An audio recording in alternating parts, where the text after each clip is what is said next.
They used to say no one on the entire base had the courage to stand against Captain Harris. That belief shattered the moment a young woman in a slightly creased uniform walked through the hall and made him lose control in front of everyone watching. The silence that spread across the room felt sharp enough to cut the air itself. Officers, recruits, everyone turned to see who had dared to break protocol so boldly. None of them were prepared for the storm that was about to hit. The promotion ceremony had started like any other. Polished boots reflecting the lights, crisp salutes, and medals clinking softly like distant bells. But the atmosphere shifted the instant Lieutenant Grace Monroe stepped forward. She walked with a calm confidence, even though her uniform carried none of the decorations others wore. Captain Harris, stationed near the stage, wore a smirk that could turn a room cold. "Monroe," he barked, his tones slicing through the hall like steel. "You don't belong up here. You're not even dressed properly for this stage." A wave of whispers moved through the ranks. Grace felt her throat tighten, yet her stance didn't waver. She had survived too much: desert heat, quiet nights after losing her squad, and the constant doubt cast on her skills. She wasn't going to break now. "I received direct orders to report for the ceremony, sir," she replied, soft but steady. Harris stepped closer, far closer than he should have. His hand twitched slightly, a dangerous sign. "You think you can talk back to me in front of my officers?" The hall grew tense. Some soldiers looked away.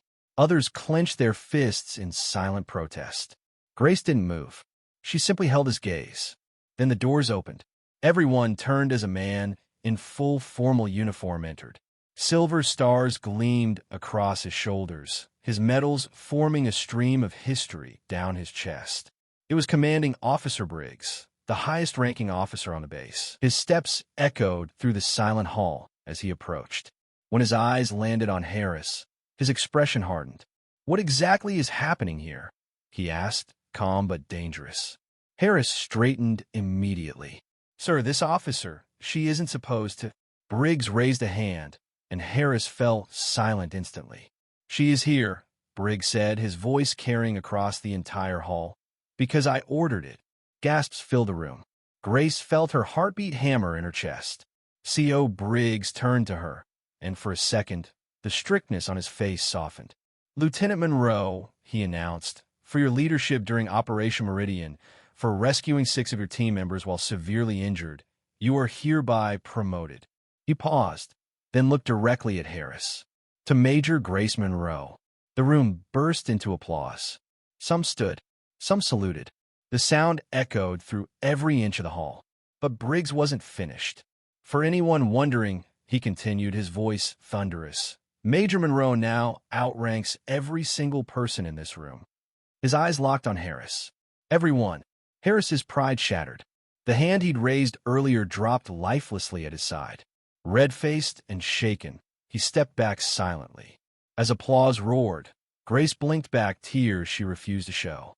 She saluted, not for herself, but for every soldier who had ever been doubted or silenced. When the ceremony ended, a young recruit approached her quietly. "Ma'am," he whispered, "I saw what he tried to do. Thank you for standing strong." Grace offered a small, tired smile. Never let fear tell you what respect looks like. Courage isn't about being fearless. It's about standing your ground when the world expects you to bow. And sometimes, the quietest soldier in the room is the one who rises above them all.